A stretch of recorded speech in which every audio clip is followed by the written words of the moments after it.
Hello दोस्तों, तो कैसे हो आप सब।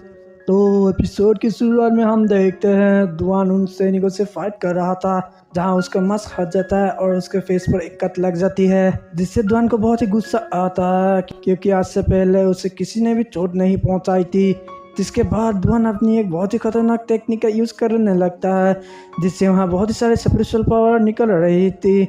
और ये देखकर मास्टर लीरो उसे रोकने के लिए आगे आने लगता है, लेकिन तभी उसे ऑलरेडी रोक रहती है और उससे कहती है ये एक डेविल सेक्ट की बहुत ही खतरनाक टेक्निक है और इस टेक्निक का नाम तियोंग है। तो ये सुनकर जीयुआन काफी शौक हो जाती है क्योंकि इस टेक्निक को पहले ही बंद कर दिया गया था और जो कोई भी इस टेक्निक का यूज करता है वो मर भी सकता है। जिसके बाद दुआन उस टेक्निक से सैनिकों पर अटैक करके उन लोगों को खत्म कर देता है। और अब दुआन पहले से भी बहुत ही ज्यादा खतरनाक हो चुका था और उसे कोई भी रोक नहीं पा रहा था। जिसके बाद दुआन अपनी स्वॉर्ड से सेन भाई पर अटैक करता है। वही सेन भाई भी अपनी स्वॉर्ड से उस अटैक को रोकने की कोशिश करता है, जिससे कि वहाँ पर एक बहुत ही बड़ा ब्लास्ट होता है, जहाँ सेन भाई बहुत ही बुरी तरह से घायल हो जाता है। वही दुआन की पावर देखकर सभी लोग शॉक हो जाते हैं क्योंकि दुआन बहुत ही आसानी से सबको मार रहा था। तभी दुआन वहां आकर मास्टर जेनी को बाहर आने के लिए कहता है, नहीं तो वो पूरे स्वॉर्ड मैनर के लोगों को मार डालेगा। पर वो लोग मास्टर जेनी को बाहर बुलाने के लिए तैयार नहीं होता है। तो ये देखकर दुआन उन लोगों पर अटैक करने के लिए तेजी से आगे बढ़ता है। वही मास्टर लीरो उसे आता देखकर उस पर अटैक करके उसे पीछे धकेले देता है। जिसके बाद वहाँ पर मास्टर जेनी भी आ जाते हैं और मास्टर जेनी को सभी लोग व्हील चेयर पर देखते शौक हो गए थे और सभी समझ नहीं पा रहे थे कि मास्टर जेनी आखिर व्हील चेयर पर क्यों है।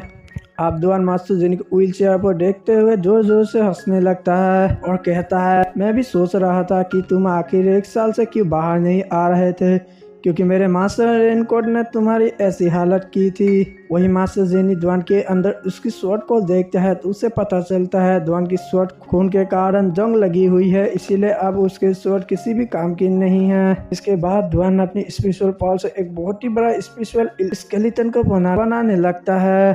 अब उसे देखकर मास्टर लीरो भी अपनी फॉर्मेशन को बनाने लगता है।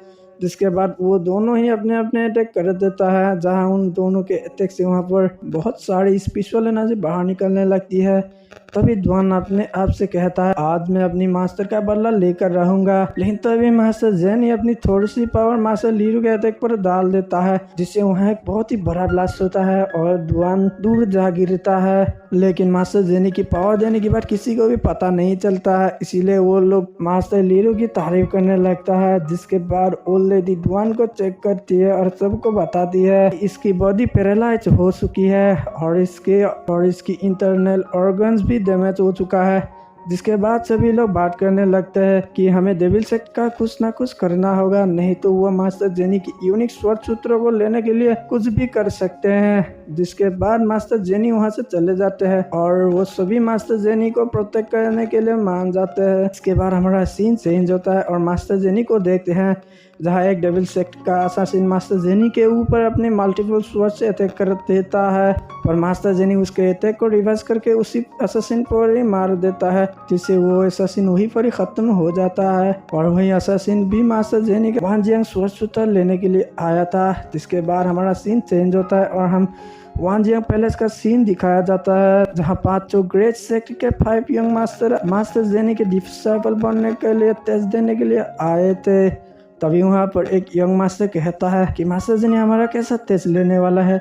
जिसके बाद हमें स्टेज का सीन दिखाया जाता है, जहाँ एक वॉल भी थी और उस वॉल पर अपना अपना अटैक करके सभी को अपनी पावर को टेस्ट करना है। लेकिन वहाँ पर कोई भी उस वॉल पर स्क्रैच भी नहीं कर पा रहे थे। लेकिन तभी हम यंग सेक्ट की एक लड़की को देखते हैं जो कि फेरी यंग टेक्निक का यूज करती है, जिसे देखकर मास्टर जेनी भी इम्प्रेस हो जाते हैं और उस लड़की की स्वॉर्ड को देखता है। जिसके बाद चियाओ की बारी आती है तो वो तेज देने के लिए ऊपर जाती है और अपनी फेरी ड्रैगन टेक्निक का यूज करती है, पर उसकी पावर बीच में ही खत्म हो जाती है और ये देखकर सभी लोग उसका मजाक उड़ाने लगता है, जिससे वो उदास हो जाती है। जिसके बाद वहाँ सेन भाई आकर उससे कहता है, तुम अगले राउंड के लिए सिलेक्ट हो चुके हो।